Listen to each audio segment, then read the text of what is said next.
welcome to Lauren's Travels. I am here today at Birds of Prey, which is kind of in between Maitland and Eatonville here in Central Florida. It is a rehabilitation center for birds. They are also a home for birds that cannot be released back into the wild. And yeah, it's pretty fun. Let's go check it out. Right when we walk in, we get some history about it. Looks like they started it in 1979. If you go on their website, they do have a guide on there with all the different birds that live here, their names, and how they got to be here. So right when we walk in, after paying for tickets, they have the trauma clinic here, and this is where they will work on and help the birds and baby raptors. Let's see if there's anything in there. I don't think so, but... And it looks like SeaWorld Cares is sponsoring this exhibit here for the trauma clinic. So that's really cool that the SeaWorld Conservation Fund is involved. This is ways that you can make a difference.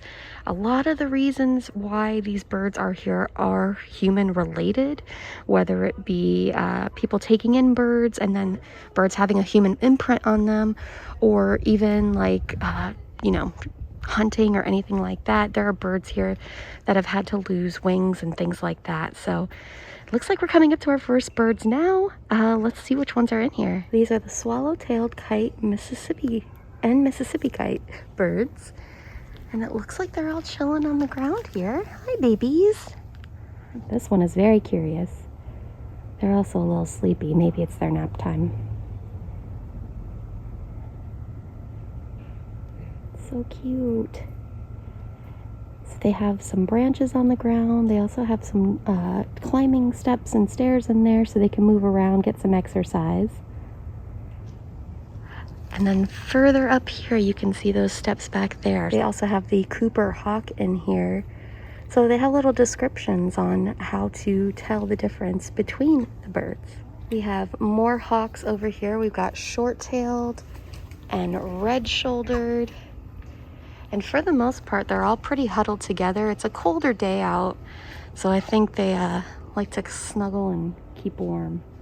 I think this is a really cool place to take smaller children or any animal lover. It's very educational with all these different signs here, kind of helping educate you on the different types of birds here and giving you facts like this. This tells you the wingspan for the different raptors. So you can see Cooper hawk is pretty small. The osprey goes to 4 to 6 feet, so that's as big as a person. The bald eagle takes up this whole board here, 6 to 8 feet long for the wingspan. Red-shouldered hawk, 3 to 4 feet. American kestrel, I don't know if I know what a kestrel looks like, but they are only about 2 feet at the most. These are a bird I can say that I have seen before, usually on the side of the road with some roadkill. So there is a turkey vulture right there. It's sitting on the wall for some reason. And it looks like we've got a black vulture here. He is super close. Hi, buddy. I wonder what they feed them regularly besides the normal roadkill that I see them consuming usually. You can see how big his talons are. Definitely has a strong grip on that log that he's standing on.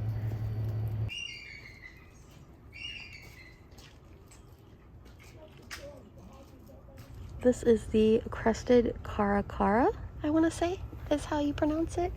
And it's actually right here. It's the closest I've seen any of the birds. Has beautiful feathers and a slight orange color before its beak. Seems pretty curious about us.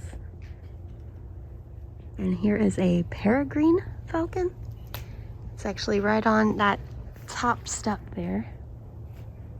Smedley the osprey, who's right up front here, has a special vest that was made just for him for veterinary assistance, which helps hold up his wing so he doesn't hurt it. He's actually right here at the front in the corner.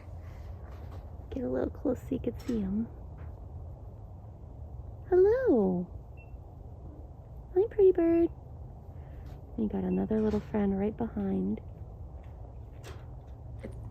As you can see, it's not a very big area to explore, so definitely don't need to bring like super comfortable walking shoes to come visit, but I would recommend closed-toe shoes just in case. It looks like they also have descriptions of different plants for birds. Native plants provide birds with essential insects, fruit, seeds, and shelter. These plants benefit pollinators, attract wildlife, conserve water, reduce maintenance, and eliminate the need for pesticides. Definitely important information to know, especially if you're starting your own garden and want to attract some birds to your area. I just want to make sure to answer any questions you may have about birds of prey. So if you do have any questions, make sure to leave them in the comments below, and I'll try my best to answer.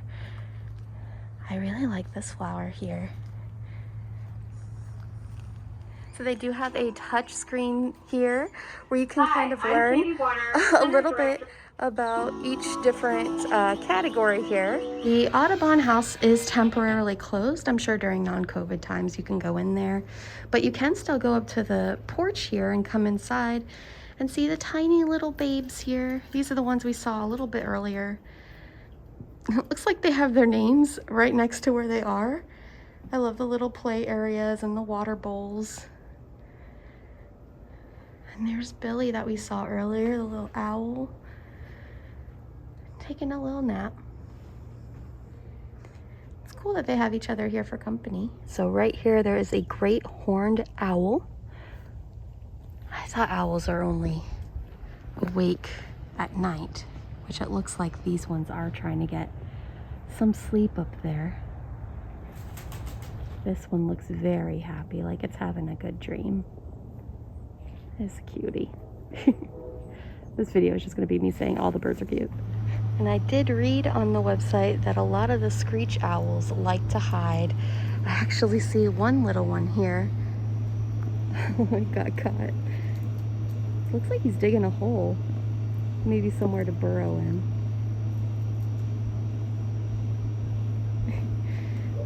Oh, you can hear an owl just now. I don't see any others. Oh wait, yes, all the way in the back there, there's one sticking out. That's pretty adorable. You going in there? Get in. Looks like a fun slide. Oh, there he goes. Good hiding spot.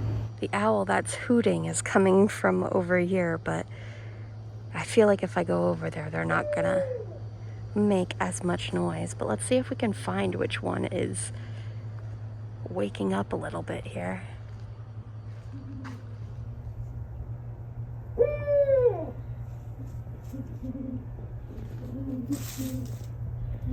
he heard me. He's looking right at me. Hello. I hear you.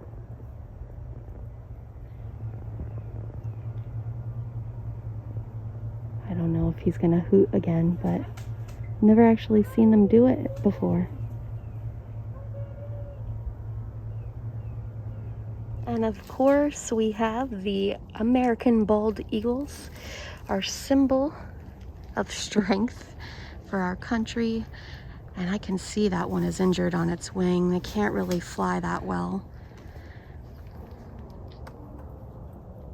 I think one of them is named Paige, as from what I did my research on, and she is the largest bird here, about 10 pounds. But I'm glad they have each other in there for company.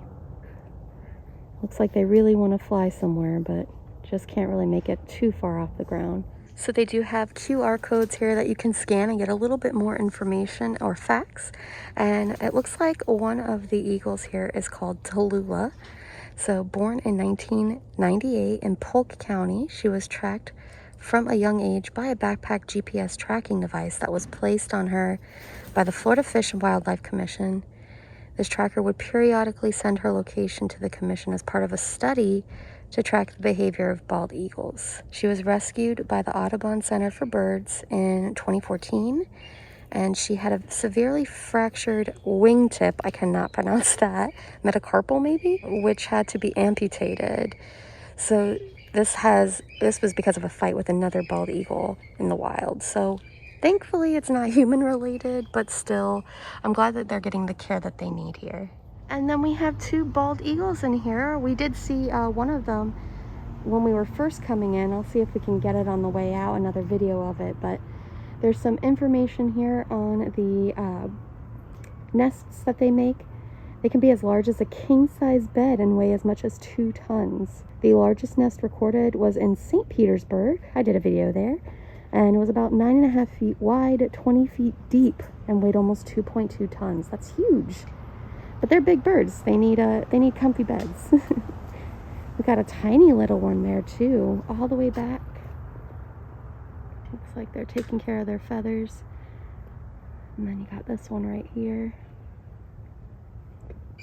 Can you hear the bald eagles?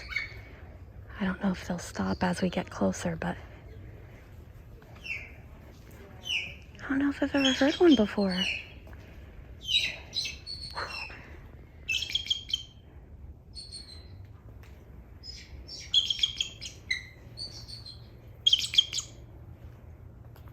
I had a feeling you might stop if I got close. Hi, pretties.